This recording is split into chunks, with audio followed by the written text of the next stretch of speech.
Selamat datang di podcast NFL pertama di Indonesia.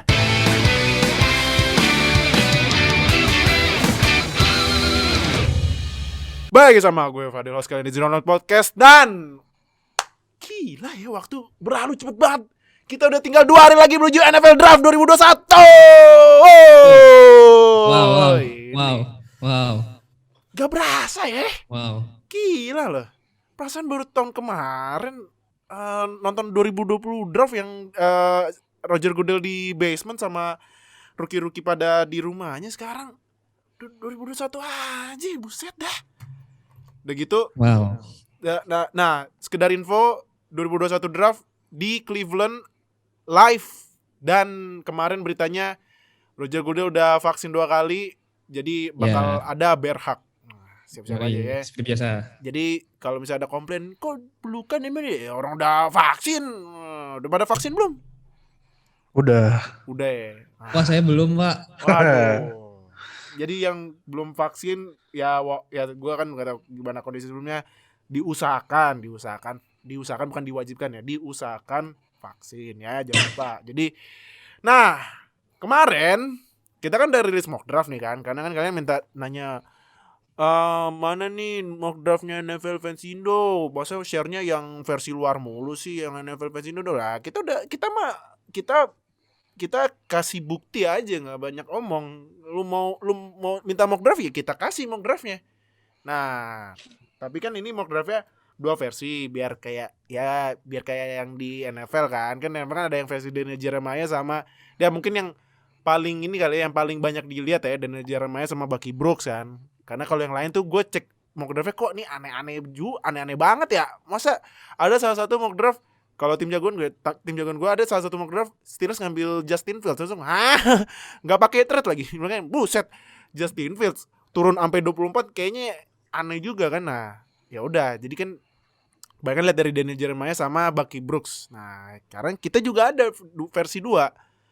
Versi Julian sama versi Nuha. Nah, jadi kita bareng sama Julian sama Nuha, yang pastinya kalau misalnya kalian ngikutin draft prospek dari berapa minggu yang lalu ya, dari QB sampai safety. Nah, pasti kalian udah tahu. Nah, kemarin udah kita upload nih mock draft berdua nih. Dan pastinya ada yang komen-komen, kok ambil ini, ambil itu, ambil ini, ambil itu. Ya udah, kalau gitu gue mau kasih klarifikasi. Oh iya nih, ini ada salah satu. Ini si Julian, gue cek kok nggak ada ini pemainnya ya. Padahal konsensus first round loh. Nah, coba silakan deh. Padahal pas kita discuss dia di top 5 gue, dia nomor 1. Gimana tuh? Nah, jadi sebelum Julian ini gue kasih tau dulu, gue kan pas upload. Nah, gue cek lagi. Kan kalau minta edit lagi pasti ya nggak, ini kan aneh juga kan, udah di-upload masa edit lagi. Nah, gue cek loh. Kok ini tidak ada Jalen Waddle? Nah, Jul, silakan Jul, klarifikasi Jul. Ya, jadi gue tuh sebenarnya bukannya nggak mau masukin Jalen Waddle gitu ke first round. Cuman pas bikin kan itu banyak banget gitu pas ngedit. Nah, udah tuh kayak enakan aja ngedit, nggak sadar Jalen Waddle tuh masih belum dimasukin gitu. Terus kayak pas ngelihat 32, oh ya ini make sense gitu. Menurut gue tiap mic-nya make sense lah gitu buat gue. Nah, nggak sadar tuh nggak ada Jalen Waddle. Jadi kalau kalian udah lihat mock draft gue mungkin bingung kenapa Jalen Waddle nggak ada. Mungkin gue bakal masukin dia di posisi 13 ya. 13. Itu Chargers. Gue di sana masukinnya Elijah Vera Tucker. Tapi mungkin itu konsekuensinya dengan gue ganti dia dengan Jalen Waddle. Mungkin Vera Tucker turun di pick sama Steelers. Terus juga kalau itu Steelers kan ngambilnya Tevin Jenkins. Mungkin Tevin Jenkins turun diambil Packers gitu. Ya, terus si Jalen Mayfield atau mungkin Landon Dickerson gitu mungkin drop. Mungkin ke ini diambil sama Ravens gitu. Karena Ravens kan perlu offensive tackle karena habis nge-trade si Orlando Brown. Oh iya, kemarin ya Orlando Brown di-trade ke Chiefs. Jadi Ravens megang pick 31-nya Ravens ya. Iya. Nah, jadi yaudah deh, itu klarifikasi Julian ya, bukan karena dilupa, karena kasihkan ya, maklumin Iya. nih bikin mock draft tuh Bukannya gue nge-hate Jalen Waddle. bukannya cari ini ya, cari Cari cloud ya. sensasi. Ya, bukan Cari cari sensasi, cloud ya. Ini emang emang purely lupa lupa aja. kan, namanya juga manusia ya, lupa ya. Nah, jadi udah kalau gitu jadi gini, sesi buat podcast ini kita bakal bahas bergantian ya. Jadi kayak kemarin biasa draft prospect, tapi ini kita bagi jadi ini ya. Kita bagi jadi biar cepet ya. Per 8 picks. Jadi ada 4. Jadi per mock draft ada 4 ya. Karena gue udah pilih 4, yang gue cek menarik juga nih ya pick-picknya. Nah, jadi kalau gitu gue mulai dari ini dulu deh, dari mock draftnya Nuha dulu deh. Nah, Oke. Nuha ini di top 1 sampai 5, pertama Trevor Lawrence, kedua Zach Wilson, ketiga Ya, Trey Lance. Trey Oke. Lance. Keempat Justin Fields. Oke. Kelima Penny Sewell. Oke. Ya. Pick 6 Kyle Pitts. Kyle Pitts ke Dolphins. Ketujuh Jamar Chase. Ke-8 Micah Parsons. Nah, gue mau bahas dulu yang pertama buat lu ya, Nu ya. Yo. Ini sorry kalau misalnya tadi pas briefing gak ada, tapi gue tiba-tiba karena gue juga baru menarik juga. Kyle Pitts ke Dolphins. Kenapa lu naruh Kyle Pitts ke Dolphins? Padahal kan ya kan mungkin ya karena 4-nya Justin Fields diambil sama Falcons, jadinya Kyle Pitts diambil Dolphins. Tapi kan tapi kenapa kalau menurut lu Kyle Pitts ke Dolphins? Kalau menurut gue, kenapa gue pilih Kyle Pitts ke Dolphins? Karena satu, mereka Dolphins tuh benar-benar butuh weapon buat apa namanya? Buat weapon buat Tua lah. Jadi ya Tua tuh bakal menjadi the franchise quarterback, maka Tua benar-benar butuh weapon yang reliable buat bertahun-tahun ke depan. Nah, mereka kan di free agency kan signing Will Fuller ya. Tapi mereka Will Fuller tuh signing cuma buat setahun aja, buat nemenin Devante Parker. Yeah. Nah, si Kyle Pitts tuh dia tight end, tapi dia most of his ability itu memang lebih banyak sebagai receiving tight end gitu. Dan menurut gue kalau dia di match up, Pitts itu dia bakal menjadi match up nightmare. Dia tuh cepet banget dan dia badannya kan gede ya. Dia tuh bakal dia tuh too fast kalau misalnya dia di cover sama linebacker, dan kalau misalnya dia di cover sama safety, dia kegedean. Jadi apalagi kan memang ability si Jamar Chase Kyle Pitts itu memang lebih ditekankan ke receivingnya dia. Dengan badannya gede, receiving dia bagus, ya bisa dibilang ya generational tight end, dan bahkan ya mungkin ya the best receiver as a tight end gitu jadi posisinya. Jadi ya Kyle Pitts nomor 6 buat ngebantu Tua Tagovailoa, kenapa enggak? Kyle Pitts ya, wah gila. Kalau misalnya Kyle Pitts beneran ke Dolphins, kayaknya netizen kaget sih, kayaknya.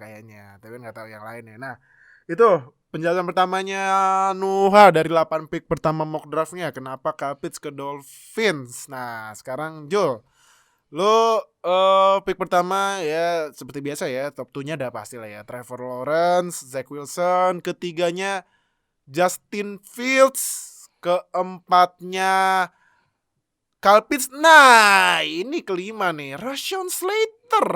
Oke. Keenam Micah Parsons. Nah, ketujuh ini Broncos trade up Lions buat ngambil Trey Lance. Nah, terus Penny Sewell ke-8.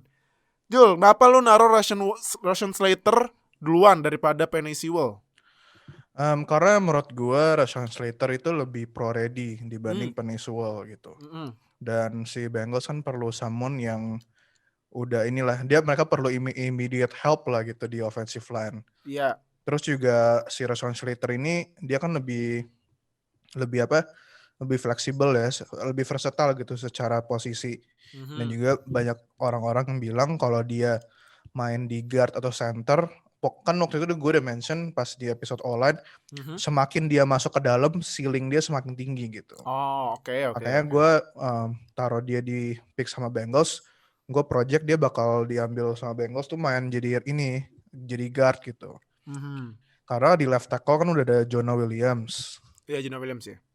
yang di pick Pick first round. 2018 atau 2019 ya. Ah. Tapi si siapa namanya? Si Rashawn Slater ini kan emang udah terbukti gitu, kayak si Chase Young aja bisa di shutdown gitu sama Rashawn Slater. Oh iya ya. Mhm. Dan ya kita tahu lah, maksudnya di AFC North pass rushers-nya kan gila-gilaan gitu. Kayak ada TJ Watt, Myles Garrett, terus sekarang ada si Jadeveon Clowney gitu. Mhm. Jadi menurut gue sih si Rashawn Slater ini secara teknik maksudnya udah pinter gitu. Dia jadi udah siap lah ketemu pass rusher yang dia bakal hadapi di AFC North. Mhm. Makanya. Berarti Rashawn Slater ya. Dan ini kan orang-orang sebelumnya bilang kayak si Rashawn Slater tangannya terlalu pendek lah atau apa. Tapi kalau kalian lihat measurement-nya, dia sama Penny Sewell measurement-nya sama. Oke. Oke, menarik ya, Rashawn Slater duluan daripada Penny Sewell. Oke, nah, terus ini deh, gue sekalian deh tambahan ya. Kenapa lu Broncosnya nge-trade up ke pick nomor 7 buat ambil Trey Lance? Menurut tuh apakah udah saatnya cari QB karena ya gitulah Drew Lock gak sesuai atau gimana, atau memang ini Broncos sangat, ya lu tau lah kan lah ya, Broncos kan sangat cinta QB kan. Walaupun kan John Elway udah bukan GM-nya. Nah, untungnya John Elway bukan GM lagi sekarang kan. Nah, tapi kenapa lo Broncosnya nge-trade up buat ambil Trey Lance? Iya, mungkin pertama nge-address dulu ya kenapa Broncos trade up-nya ke 7 bukan ke 6 gitu. Karena menurut gua Dolphins mungkin karena Kyle Pitts sudah diambil, mereka nggak mau give up posisi 6 mereka to get the best player possible. Menurut gua itu Micah Parsons. Karena kalau misalnya Dolphins tukar ke nomor 9, Micah Parsons kemungkinan besar bakal diambil di nomor 7 sama Lions gitu. Jadi mereka mendingan stay di 6 biar dapat someone yang kayak Micah Parsons yang bisa membantu defense mereka gitu. Terutama kan mereka kehilangan Calvanoy gitu. Iya. Oke. Terus kayak mereka juga ada pick lagi kan di first round. Iya, bener. Jadi kalau mereka mau ambil wide receiver ya mungkin masih bisa gitu later in the first round. Nah, kenapa Broncos trade up ke 7 buat ambil Trey Lance? Karena menurut gue mereka perlu quarterback yang beneran premier quarterback gitu, yang potentially jadi franchise quarterback. Karena Drew Lock ya kita development dia di tahun kedua nggak as people expected ya gitu. Dan juga Drew Lock sendiri menurut gue banyak yang kurang lah gitu. I mean dia mungkin sebagai short term bisa lah ngisi, dan ya menurut gue better dia jadi backup quarterback gitu dibanding jadi franchise quarterback. Makanya gue masukin Trey Lance gitu. Dan Trey Lance sendiri juga someone yang dynamic, dan inilah maksudnya sebagai rookie mungkin dia bisa dibantu banget dengan running dia. Tapi juga Broncos ini sebenarnya kan offense-nya juga udah lumayan komplit. Kayak O-line mereka akhirnya di season kemarin lumayan bagus lah gitu. Kayak slightly above average. Terus kayak Garrett Bowles akhirnya bisa jadi left tackle yang Pro Bowl ya kalau nggak salah ya. Dan dapat second team All Pro lagi. Iya. Yes, akhirnya kan dia inilah, kalau dulu orang bilangnya dia kayak apa? Gerbang swinging gate gitu. Makanya 50-year optionnya kemarin di decline, tapi sama Garrett Bowles ya buktiin dia bisa ternyata dapat terus di extend. Nah terus juga wide receiver-nya ada KJ Hamler, Jerry Jeudy. Terus mungkin orang-orang lupa tapi masih ada si itu, gue juga jadi lupa namanya, yang kemarin ACL-nya putus, Courtland Sutton. Ya. Kan maksudnya receiver-nya tuh udah bagus gitu. Terus juga ada Noah Fant di tight end. Maksudnya weapon sendiri udah lengkap gitu. Jadi for it's good for a rookie quarterback to develop in. Makanya menurut gue mereka ngambil Trey Lance yang potentially bisa jadi franchise quarterback mereka for like at least 10-15 years lah gitu. Oke.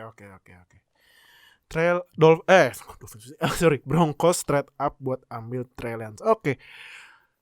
Nah, next kita nextnya ke Julian dulu. Julian pick ke-9 Ja'Marr Chase ke Lions, Patrick Surtain the second ke dari Alabama maksudnya ke Dolphins, Ke Cowboys. ke Cowboys. Aduh, gue Dolphins dulu ya. Maaf. Cowboys. Maaf. Bisa gue rada kaget nih. Micah Parsons ke Dolphins. Wah. Sebenarnya reasonable juga alasannya. Nah, nextnya Giants ambil Gregory Rousseau. Pick ke-12 JC Horn ke Eagles. Pick 13 Elijah Vera Tucker ke Chargers. Pick ke-14-nya yang gue sempat nonton game Good Morning Football, katanya ini nama terlucu ya, Cutie Pie kalau misal ceweknya Cutie Pie ke Vikings. Pick ke-15 Patriots ambil Zevon Collins, dan terakhir pick ke-16 Caleb Farley diambil sama Cardinals. Nah, ini gue mau nanya,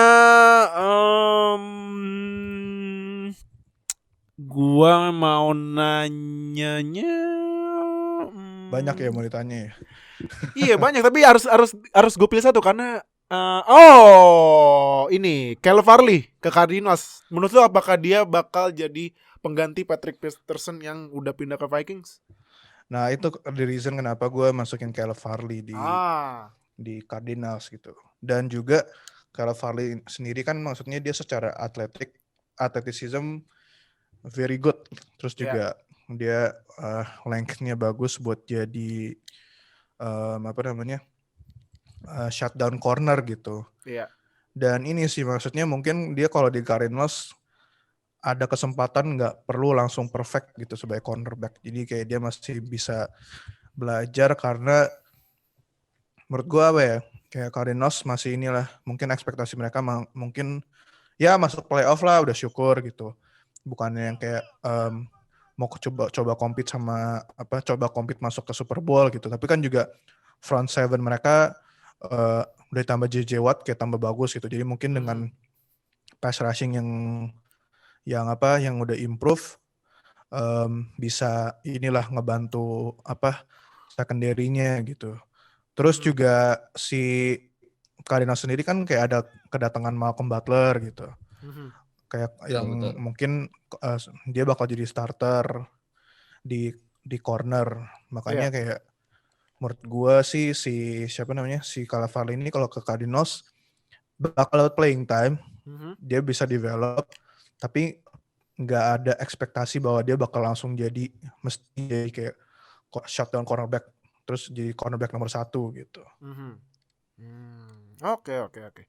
Caleb Farley ke Cardinals. Nah, sekarang kita ke Nuha ini picknya nextnya dari 9 ke 16 ini JC Horn ke Broncos, Patrick Surtain the second ke Cowboys, terus Gregory Rousseau ke Giants, Devonta Smith ke Eagles, Rashawn Slater ke Chargers, Christian Darrisaw ke Vikings, Zevon Collins ke Patriots, sama terakhir sama ya, Caleb Farley ke Cardinals. Nah, gue mau nanyanya ini. Gue mau nanya JC Horn ke Broncos. Kenapa JC Horn ke Broncos? Karena menurut gue Broncos ini secondary mereka walaupun sebenarnya nggak bisa dibilang jelek banget, enggak. Mereka masih punya Justin Simmons sama Kareem Jackson di belakang. Yeah. Tapi untuk posisi corner nggak ada yang benar-benar established as a prime corner gitu, yang shutdown corner. Tahun lalu mentok-mentok cuma Michael Ojemudia doang, dan tahun lalu kan Michael Ojemudia kan hitungannya juga rookie ya, dan Michael Ojemudia juga butuh help gitu dari seorang shutdown yang corner yang udah proven di college. Apalagi JC Horn ini dia kan tipikal corner yang yang nempel banget sama receiver gitu. Dia bisa benar-benar lengket sama receiver, one on one sama receiver tuh benar-benar udah proven selama dia main di South Carolina. Iya. Dan gua rasa JC Horn bakal fit di di Broncos karena lawannya nanti kan kalau misalnya mereka match up-nya apalagi AFC West nih, match up-nya pasti nggak jauh-jauh dari kayak Tyreek Hill atau mungkin Henry Ruggs atau ya Hunter Renfrow dan segala Hunter Renfrow, kalau misalnya Chargers ya Keenan Allen atau Mike Williams. Dan menurut gue Jesse Horn salah satu yang udah pro ready lah selain Patrick Surtain. Karena memang Jesse Horn memang tipikalnya yang benar-benar lengket sama receiver yang bisa one on one sama receiver nggak takut dan separasinya pun juga bagus gitu. Jadi gue rasa memang Jesse Horn memang bisa untuk komplement Justin Simmons sama Kareem Jackson di belakang. Kalau menurut gue sih gitu. Tapi kenapa Jesse Horn duluan bukan Patrick Surtain II? Kalau ini sih memang kalau Patrick Surtain memang gue lebih senengnya emang ke Cowboys sih. Memang udah secara physicality emang udah fit banget sama Cowboys kan. Jadi gue rasa kalau misalnya Patrick Surtain agak naik bisa. Cuman memang Cowboys yang lebih butuh Patrick Surtain sih. Karena ya kapan lagi mereka bisa pairing up dengan Patrick Surtain dan Trevon Diggs. Karena dua-duanya kan udah pernah main bareng di Alabama kan. Jadi ya pairing dua orang tersebut ya it will be nice untuk pairing dua corner yang udah pernah main bareng selama di college gitu. Oke. Nah, next pick 17 ke 24 Nyanoha. Elijah Vera Tucker ke Raiders, Jalen Waddle ke Dolphins, Tevin Jenkins ke WFT, Mac Jones ke Bears. Oke. Terus nextnya Trevon Moehrig ke Colts, Greg Newsome II ke Titans, QT ke Jets sama Najee Harris ke Steelers. Nah, Mac Jones ke Bears. Yakin nih? Gimana? Serius nih? Karena menurut gue Mac Jones ini walaupun kayaknya banyak yang mau dia bakal di pick nomor 3 karena kalau Shanahan seneng banget sama Mac Jones. Cuman in my humble opinion ceiling dia nggak nyampe situ sih. Maksudnya kalau dibandingin sama quarterback yang lain ya kayak Zach Wilson atau ceiling dia tuh memang nggak setinggi mereka. Cuman floor-nya dia tuh cukup gede yang bisa at least bikin Bears tuh ya bisa punya quarterback yang stable yang bisa dipakai untuk many years to come gitu. Maksudnya you can rely on Andy Dalton. Maksudnya masa lu rely sama Andy Dalton walaupun memang nanti kalau misalnya mereka bakal Mac Jones ya itu sebenarnya versi mudanya Andy Dalton aja sih sebenarnya gitu.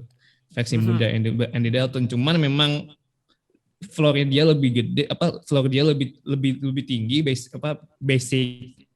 basic skill itu menurut gue jauh lebih bagus daripada Andy Dalton yang sekarang gitu. Dan memang gue rasa ya, dan Mac Jones pun nanti ketika dia di draft ke Bears pun juga ekspektasinya nggak segede ketika Mitchell Trubisky di draft sama Bears tahun 2017 gitu. Dia masih bisa untuk sit and learn at least buat setahun gitu dan let Andy Dalton lead the team gitu. Jadi ketika saat tertentu Mac Jones bisa ambil alias buat ya at least buat ngambil snap gitu. Jadi ekspektasi Mac Jones nanti di Bears tuh nggak akan segede beban yang ada di shouldernya Mac Jones tuh nggak akan segede Mitchell Trubisky. Jadi ya gue rasa it could be a safe bet buat Bears buat ngambil Mac Jones dan kalau misalnya si Mac Jones ini sukses gitu nanti ya he could be the franchise quarterback for many years to come. Oke, menarik nih. Mac Jones diambil sama Bears. Sip. Oke. Next dari Julian. Pick 17-nya Jok ya, biar gampang ya. Jok. Katanya gak apa-apa dari awal gue sebut namanya Jeremiah Owusu-Koramoah, tapi next panggil Jok aja.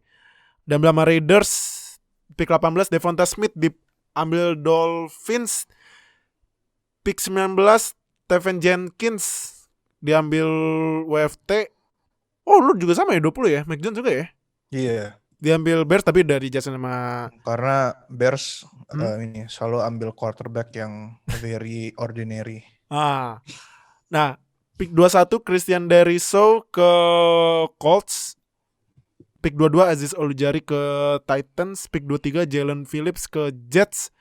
Sama terakhir pick 24 Jalen Mayfield ke Steelers. Nah, tadi kan Mac Jones sudah dijelasin ya. Nah, Gue nanya nih deh. Gue nanya Jalen Phillips ke Jets aja. Karena kan gue kemarin kan sempet nonton juga ya. Nonton press conference-nya Steelers. Dan gue juga baca berita-berita lain. Kata GM-nya musim ini depth chart Jalen Phillips ini ya edge ya hitungannya ya. Iya, benar. Edge ya. Nah, Edge bener. Nah, emang DL sama defensive line sama defensive tackle kan musim ini prospeknya nggak ada yang wow gitu kan. Tapi di edge ini ibaratnya agak bagusan tapi rata gitu. Nah, tapi kenapa lo pilihnya Jalen Phillips ke Jets?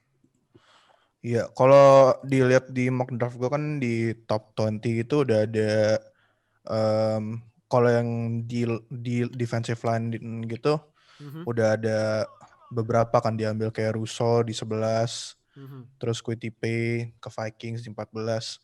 Jadi logic gue di pas bikin mock draft ini adalah gue nggak ngikut top 5 gue gitu.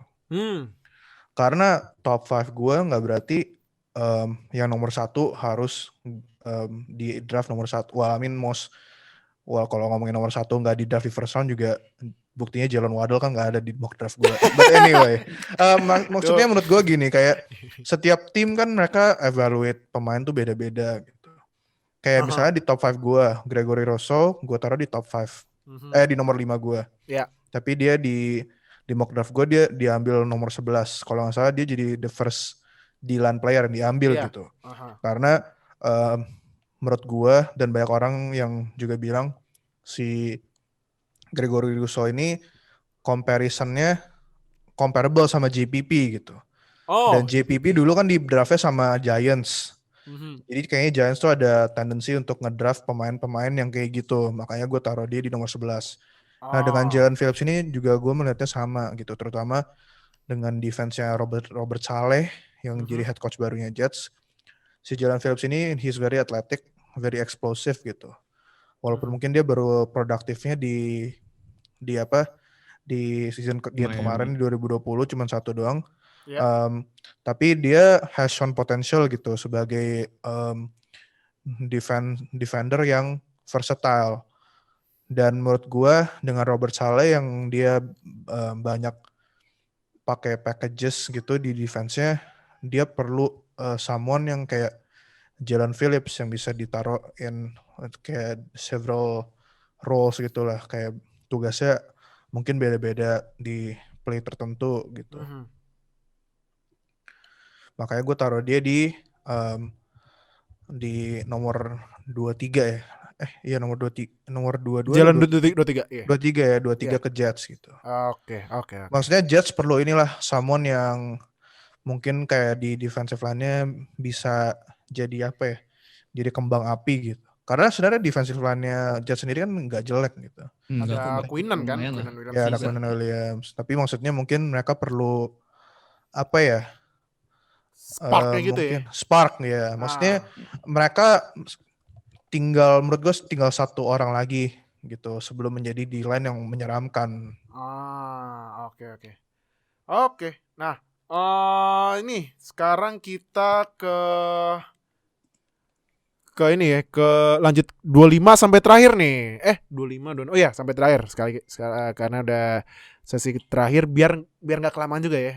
Abisnya kalau kelamaan mumet di draft kebanyakan pikiran nih. Toto salah nih. Kok beda? Biar resiko lu dah. Nah, ini pick 25 Julian. Levi apa Levi? Levi Onwuzurike diambil sama Jaguars. Terus ini gue baru ini sebenarnya gue sempat baca top 5-nya ini Bucky Brooks. Ini dia namanya lagi naik nih. Joe Tryon. Dia juga ada di top 5 gue. Di top 5 lu ya? Iya. Nah, Joe Tryon. Tapi kan mungkin jarang masuk. Cuman ini pertama kali nih kalau mungkin yang baru lihat ya. Joe Tryon masuk Browns pick 27. Terrace Marshall diambil Ravens. Pick 28 Jason Owe diambil Saints. Nah, tim jagoan lu nih Packers ngambil center buat gantiin ini ya. Corey Linsley. Landon Dickerson ke Packers. Pick 30. Travis Etienne diambil sama Bills. Oke. Pick 31 Sam Cosmi diambil Ravens buat ganti ini kali ya, gantiin Orlando Brown kali ya. Benar. Tapi di kiri udah ada ini ya. Dia Orlando Brown kan mainnya di right tackle. Oh iya buat right tackle ya. Nah, jadi masuknya terakhir Sam Cosmi di right tackle. Oke. Nah, terakhir Trevor Murray ke Buccaneers. Nah, gua mau nanya pertama dulu nih.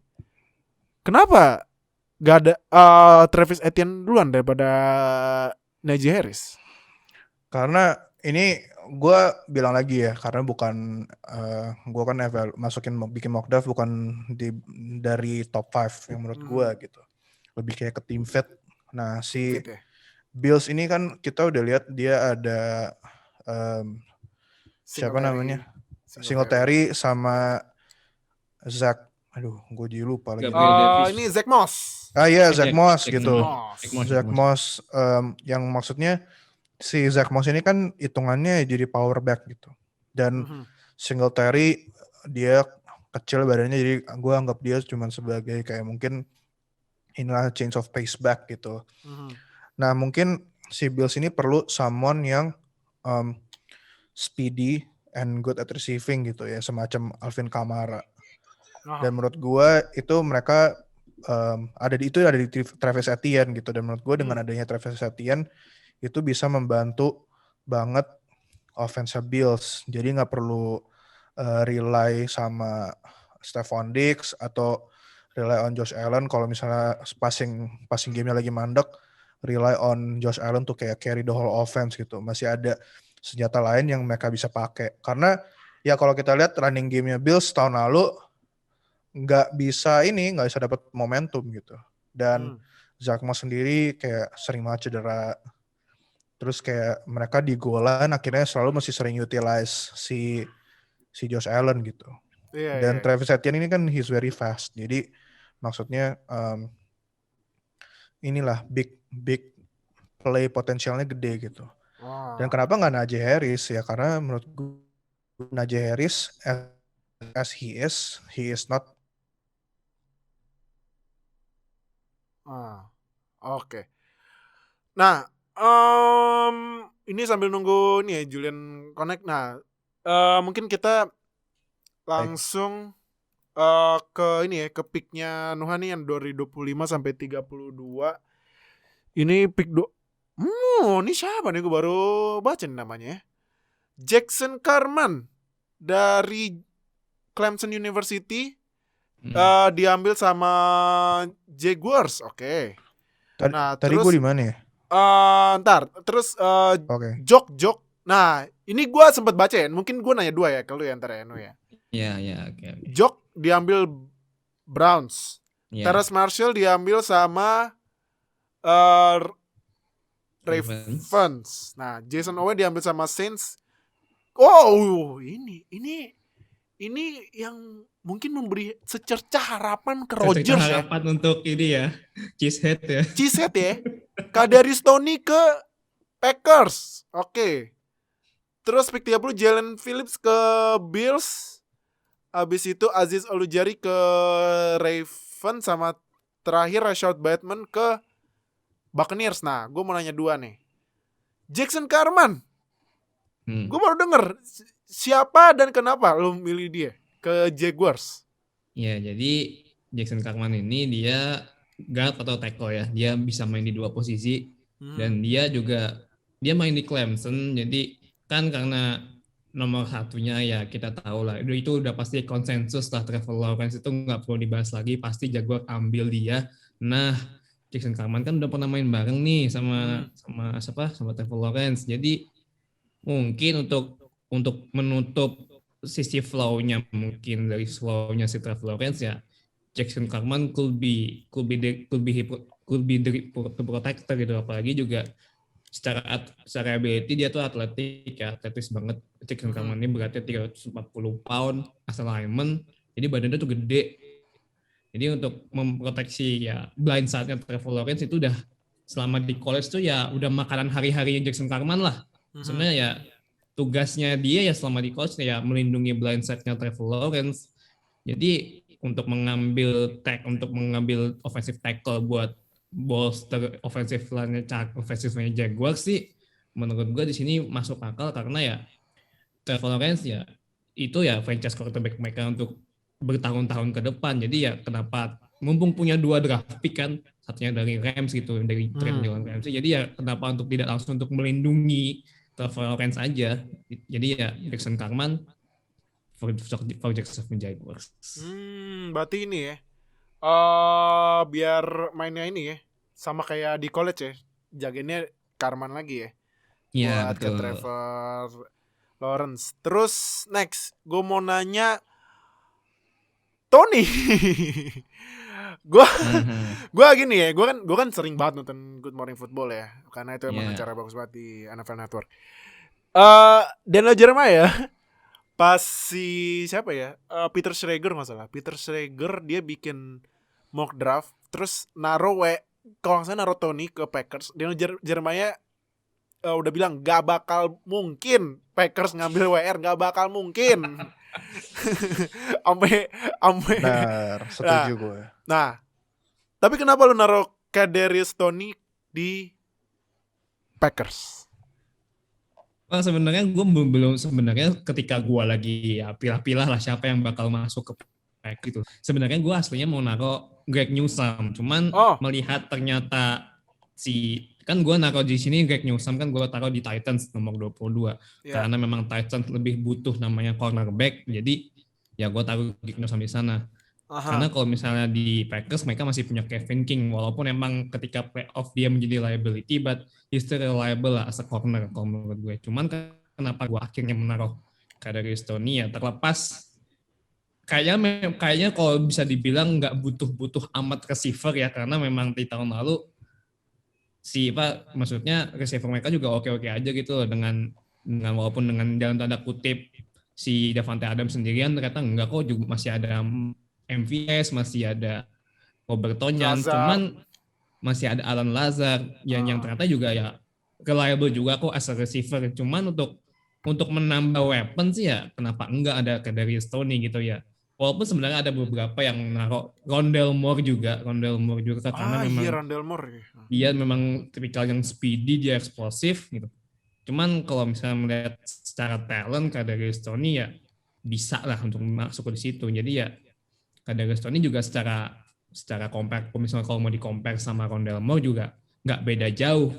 Dan menurut gue Kadarius Toney juga udah oke lah menurut gue udah cukup pro ready buat untuk menangkap bola-bola dari Aaron Rodgers. Itu sih kalau menurut gue ya. Oke. Nah, ini kalau yang Juli Packers ambil Greg Newsome. Apa? Ambil Greg Newsome gue maunya. Wih. Tapi kan di mock draft lo ini ya, ambilnya Landon Dickerson. Nah, ini deh sebagai. Gue juga baru sadar di mock draft gue juga nggak ada Greg Newsome di first round. Yaudah, nggak apa-apa. Nah, tapi ini dulu deh pertama. Kenapa lu pasang Landon Dickerson buat tim jagoan lu, Packers? Selain ya walaupun ya emang buat gantiin Corey Linsley, tapi kenapa Landon Dickerson? Karena pas gue ngeliat yang udah di pick di atas siapa aja, terus gue kayak aduh udah nggak ada tackle yang bagus udah diambil deh gitu. Jadi ya udahlah ambil center aja gitu. Ya itu kegoblokan gue, kayak lupa Greg Newsome masih belum gue masukin. Terus juga Jalen Waddle belum dimasukin. Karena kalau dengan Jalen Waddle dimasukin mungkin kayak mungkin dia ambil Chargers, masih ada Elijah Vera Tucker available, terus Steelers ambilnya Elijah Vera Tucker, terus jadinya masih ada Jalen Mayfield gitu yang available, dan mungkin si Packers ngambilnya Jalen Mayfield. Tapi ya itu maksudnya gue kenapa milihnya Landon Dickerson pas gue ngedit tanpa mengingat adanya existence of Greg Newsome sama Jalen Waddle itu, karena menurut gue Packers ini bakal ngambil O-line lagi, karena emang itu bread and butternya Packers lah gitu, ngambil O-line, dan kalau nggak O-line nggak makan gitu istilahnya di Green Bay. Jadi kalau mungkin masih ada cornerback kayak Greg Newsome available, menurut gue sih Packers bakal ambil Greg Newsome gitu. Biar mereka bisa punya cornerback 2 yang lebih reliable, yang akhirnya yang bakal bisa mungkin bikin defense mereka lebih ketat lah gitu jadinya defense-nya dibanding kayak pas di NFC CG kemarin gitu. Terus juga Packers developing cornerback juga bagus gitu. Kayak dengan adanya Jair Alexander gitu, yang terakhir first round pick cornerback. Tapi ya maksudnya menurut gue kalau Packers mainnya safe ya mereka bakal address ini sih offensive line gitu untuk pertama kan kayak Corey Linsley cabut, terus Lane Taylor cabut, terus kayak Corey Linsley kan starting centernya gitu. Jadi masih belum tahu yang bakal jadi starting centernya Packers next season siapa. Kemungkinan mungkin Elgton Jenkins gitu yang slide masuk di center, jadi mungkin mesti kayak ngedraft guard atau mungkin ya kalau ngedraft tackle atau guard ya berarti mesti maksudnya kalau Elgton Jenkins tetap stay di guard ya mungkin ngedraft center, makanya gue masukinnya Landon Dickerson gitu. Oke. Nah, satu lagi. Kenapa lu naruh Terrace Marshall ke Ravens bukan Kadarius Toney atau mungkin ya Rondale Moore gitu? Kenapa Terrace? Karena Kadarius Toney sama Rondale Moore gak ada bedanya sama Hollywood Brown. Very Small karena mereka kecil banget. Speedy ya. Ya, dan maksudnya inilah Ravens kalau kita lihat struggle mereka kan di passing game kayak mereka perlu presence of a big bodied receiver gitu. Betul. Dan Terrace Marshall is a receiver yang tipenya kayak gitu. Maksudnya dia udah gede and tapi tetap plays bigger than himself. Dan he actually is. Terus juga maksudnya dia kalau tangkap bola tuh at the peak of the catch point gitu. Jadi mungkin bola-bola 50-50 dari Lamar Jackson itu bisa ditangkap sama Terrace Marshall. Makanya gue taruh dia ke Ravens gitu. Oke. Jadi ya itu gue juga naruh Terrace Marshall gue juga taruh di Ravens karena memang Ravens juga sama sih, mereka butuh big receiver yang bisa ya rely on gitu ya. Kalau bisa rely sama Hollywood Brown yang badannya kecil kayak gitu sih agak susah ya. Makanya Lamar Jackson selama tahun lalu cuma ngandelinnya Mark Andrews terus karena ya nggak ada lagi receiver yang gede. Oke.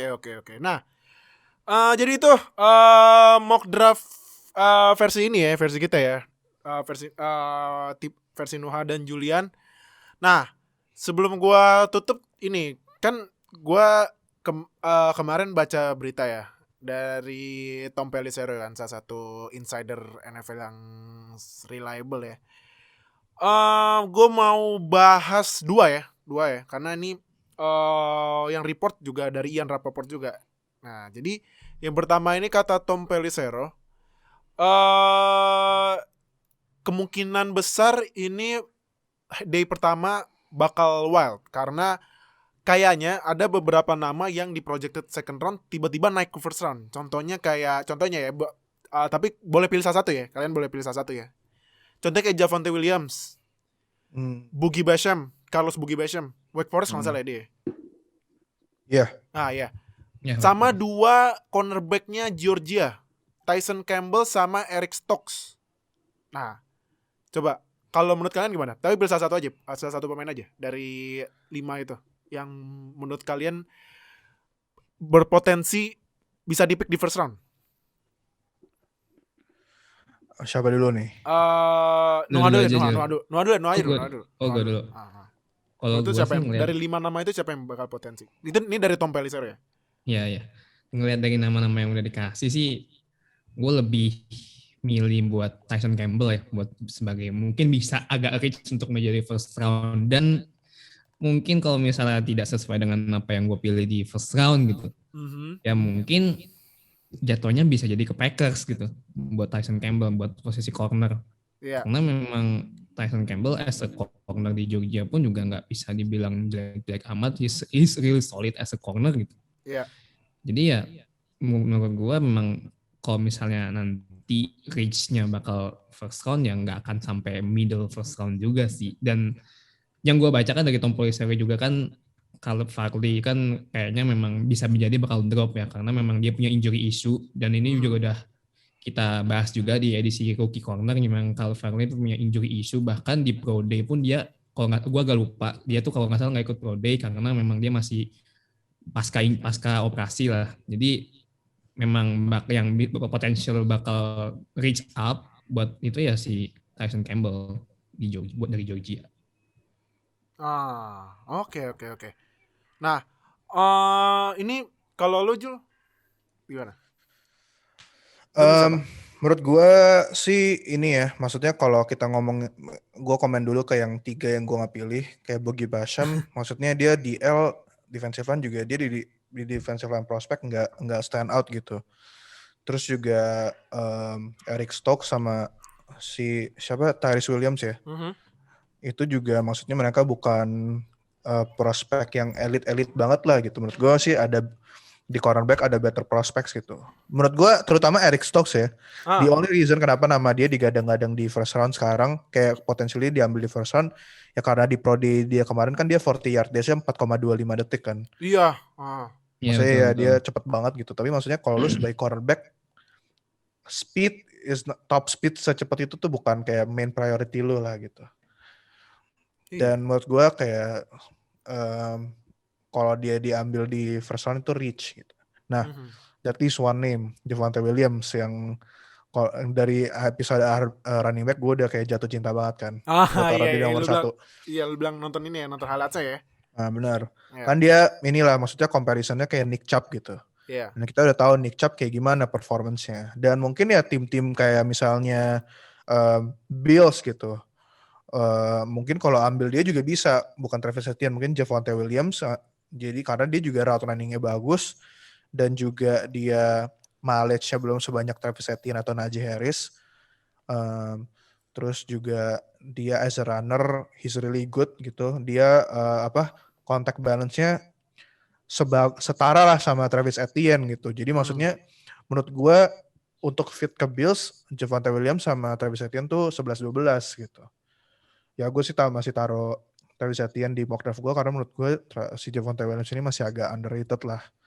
Tapi ya we don't know karena ini kan gue bikin kayak hari Minggu atau hari Sabtu kemarin ya gitu.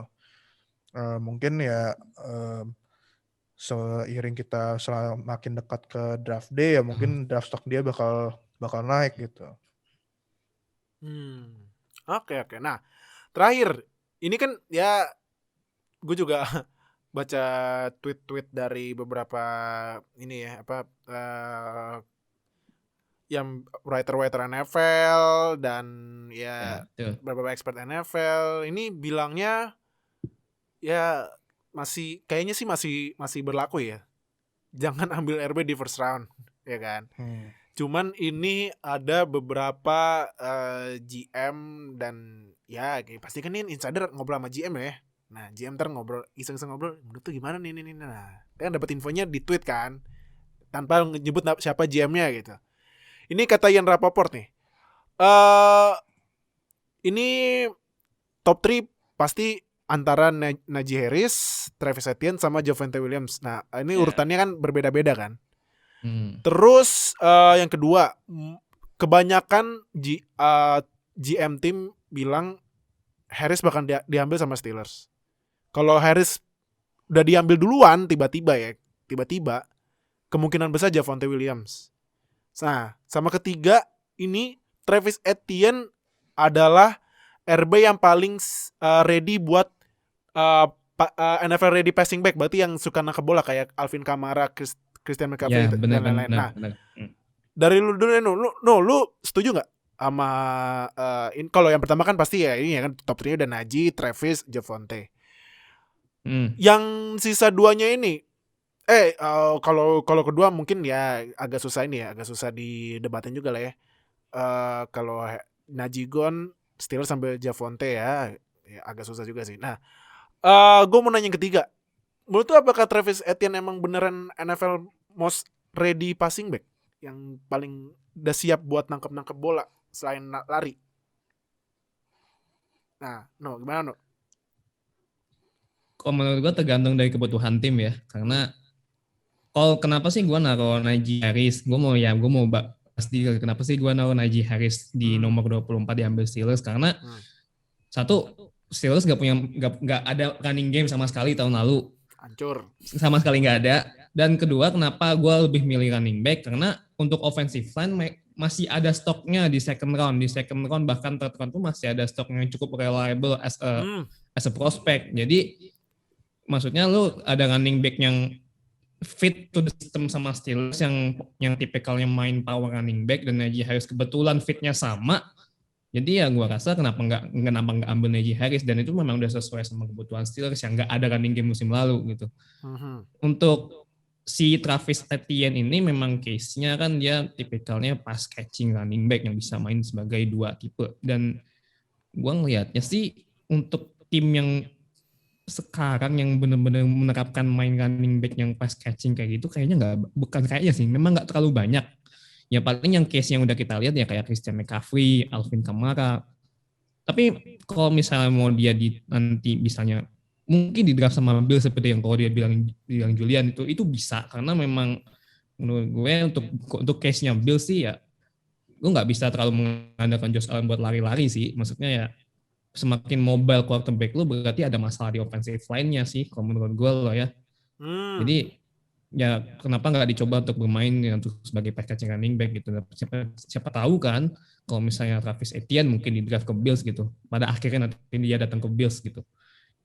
Ya weapon lu bakal bertambah. Jadi ya ada sedikit bantuan untuk posisi running back yang punya dual ability kayak gitu.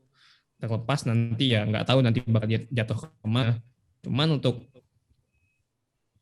si Travis Etienne sendiri ya kenapa gua nggak naruh di first round di mock draft gua, karena memang untuk fitnya menurut gua belum ada yang bisa naruh fitnya si Travis Etienne, karena memang belum fitnya yang benar-benar butuh running back ya cuma Steelers sih menurut gue. Kalau misalnya di draft di first round paling cuma jadi RB2 atau RB3 sih Travis Etienne, jadi agak sayang aja kalau misalnya dia di draft di first round. Oke. Nah, tadi gue pas bilang Etienne running back yang never ready passing back, Julian udah gini-gini geleng-geleng. Nah, Julian gimana menurut Julian? Karena pas protection dia jelek. Ya, kalau itu gue setuju. Etienne jelek ya, Pak. Coba gimana? Sebelum kita paling bagus Javonte Williams. Javonte, makanya Javonte Williams nomor 1. Ini sadis. Nomor 1. Sadis. Tapi gimana Mas sebelum kita tutup podcast menuju NFL draft hari Jumat? Gimana? Ya menurut gue, terutama kalau ngomongin case Steelers, kayaknya mereka memerlukan orang-orang di posisi lain daripada running back gitu. Iya sih. Jadi kayak lu ada running back sejago Javonte Williams Javonte Williams pasti tetap bisa succeed gitu. Jadi misalnya Travis Etienne gitu atau Najee Harris atau ya Javonte Williams. Kalau mereka mau sejago apapun, kalau O-line-nya nggak ada juga ya kan nggak ngaruh gitu. Adanya malah mereka yang dibilang bakal jadi bust gitu. Makanya mendingan inilah invest di offensive line dulu. Oke. Daripada running back. Maksudnya ya running back di later rounds juga masih bisa datang bagus, karena terutama tahun ini banyak prospek running back yang maksudnya prospeknya inilah kelasnya deep gitu. Jadi masih di later rounds masih bisa dapat yang bagus-bagus. Contohnya kayak ini kayak siapa namanya? Tracerman atau siapa lagi ya? Tracerman. Chaba Hubbard ya. Dari Oklahoma State, terus juga Khalil Herbert yang dari Virginia Tech. Masih banyak sih. Even kayak di round 5, 6, 7 pun masih banyak lah yang bagus-bagus running back-nya gitu. Kayak ada running back dari Iowa State, itu dia very underrated, tapi kalau kalian lihat tape-nya dia inilah very explosive, dan ini maksudnya big play potentialnya tuh gede gitu. Oke. Gue lupa namanya siapa karena susah banget. Kene Nwangwu. Iya, namanya. Kene musim ini nama-namanya ada yang lumayan banyak yang ini ya rada susah dibaca ya. Iya. Nah, jadi udah itu review mock draft versi Nuha sama Julian. Jangan lupa hari Jumat pagi jam 7. Buat kalian yang melaksanakan ibadah puasa gak usah tidur dah langsung, kecuali lu fans Rams. Tidur aja. Sampai 2023 gak ada. Ya. Aduh. Fans Rams, fans Texans, fans Seahawks. Seahawks. Aduh. Oh iya, sekedar FYI, Seahawks tahun ini draftnya jumlah picknya sesuai sama nomornya Russell Wilson, cuma 3. Ini woy,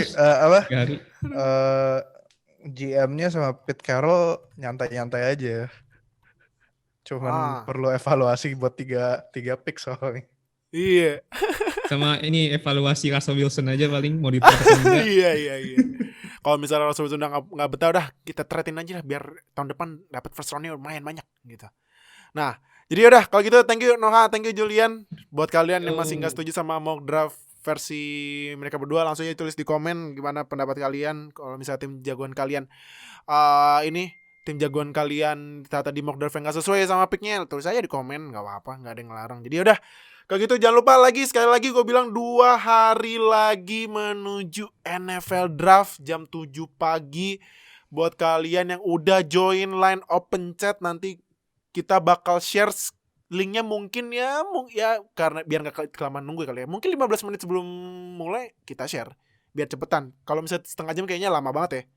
Nah 15 menit sebelum mulai draft kita share.